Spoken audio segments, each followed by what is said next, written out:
नमस्कार दोस्तों, आज हम बात करेंगे एक ऐसे योद्धा की जिनके नाम से ही वीरता, त्याग और स्वाभिमान की भावना जागृत हो उठती है।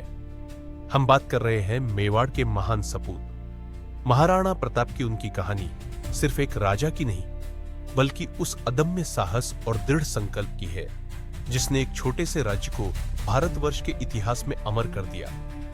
9 मई 1540 को कुंभलगढ़ दुर्ग में जन्मे प्रताप का पूरा नाम प्रताप सिंह सिसोदिया था।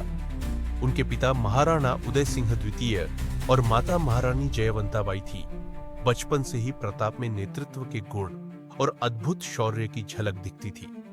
उन्हें युद्ध कला, शस्त्र विद्या और घुड़सवारी में निपुण बनाया गया मेवाड़ की भूमि ने उन्हें न केवल एक राजकुमार बल्कि एक सच्चे योद्धा के रूप में ढाला। उस समय भारत में मुगल बादशाह अकबर का साम्राज्य अपने चरम पर था। अकबर अपनी शक्ति और कूटनीति से लगभग पूरे हिंदुस्तान पर कब्जा कर चुका था। कई राजपूत राजाओं ने उसकी अधीनता स्वीकार कर ली थी, लेकिन मेवाड़ की धरती का स्वाभिमान अभी भी अटल था।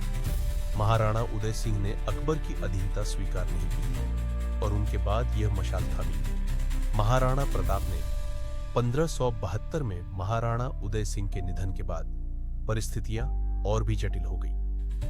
प्रताप के छोटे भाई जगमाल को राजगद्दी सौंपने का प्रयास किया गया, लेकिन मेवाड़ के सरदारों और जनता ने प्रताप के शौर्य और निष्ठा को पहचानते हुए उन्हें ही अपना राजा चुना। गोगुंदा में महाराणा प्रताप का राज्याभिषेक हुआ और इसके साथ ही शुरू हुई एक ऐसे युद्ध की दास्तान जो सिर्फ जमीन के लिए नहीं बल्कि स्वतंत्रता और स्वाभिमान के लिए लड़ी गई।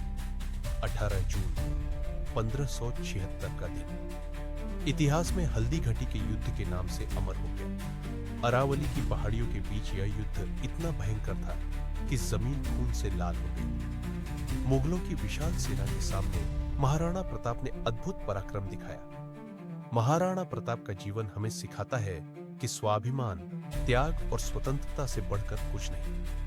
उन्होंने हमें सिखाया कि संख्या बल से ज्यादा मायने रखता है। साहस, रणनीति और अटूट विश्वास।